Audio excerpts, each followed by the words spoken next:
Le dramatique accident de la route causé le 10 février dernier par Pierre Palmade révèle de vieux fantômes chez certains. Invité sur le plateau de C'est à vous France 5, Julien Courbet est revenu sur la mort de son père tué par un automobiliste alcoolisé. Il venait juste d'être à la retraite.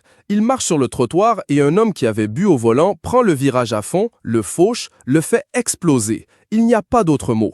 Il le laisse par terre et se sauve, s'est remémoré l'animateur, initialement venu faire la promotion du nouvel épisode de l'émission Arnax, diffusée sur M6. Julien Courbet n'était alors âgé que de 28 ans quand son papa est décédé. Si celui qui a aujourd'hui 58 ans reste marqué à vie par cet événement, un autre détail de ce jour tragique lui laisse une profonde amertume.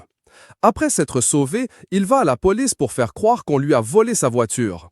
Mais les policiers ont trouvé son comportement bizarre et à 5 heures du matin, sont allés perquisitionner chez lui et ont trouvé les clés de la voiture. Il a tout avoué.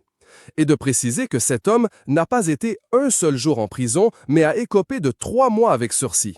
L'occasion pour Julien Courbet de rebondir sur le cas de l'humoriste Pierre Palmade, dont la Cour d'appel de Paris a décidé de son placement en détention provisoire dans l'attente de son procès après l'accident de voiture qu'il a provoqué sous l'influence de la cocaïne. Mon père est mort, fauché par un chauffard qui n'est pas allé un seul jour en prison.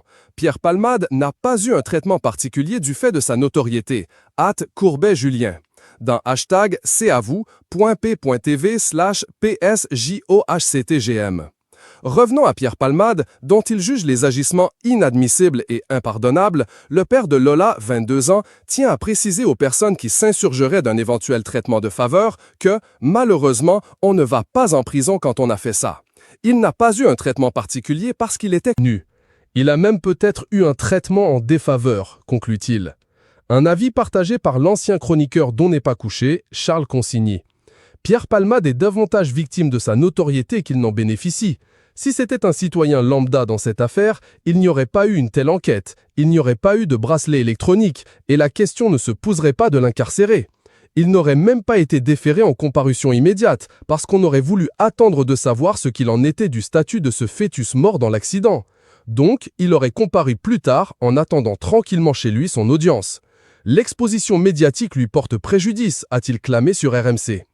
Pour autant, et alors que la Cour d'appel de Paris a ordonné lundi le placement en détention provisoire de Pierre Palmade, Julien Courbet estime que pour lui, comme pour l'homme qui a tué son père, la prison ne sert à rien.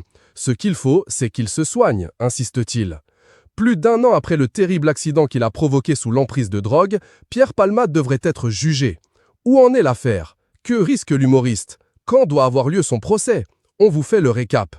Pierre Palmade attend son procès après le grave accident de voiture qu'il a provoqué en février dernier, sous l'emprise de la cocaïne lors d'un week-end chemsex. En ce mois d'août 2023, le Parisien a notamment dévoilé les confidences de l'humoriste et de ses sex-frells aux enquêteurs. Mais que s'est-il réellement passé la nuit du drame? On fait le point sur l'affaire.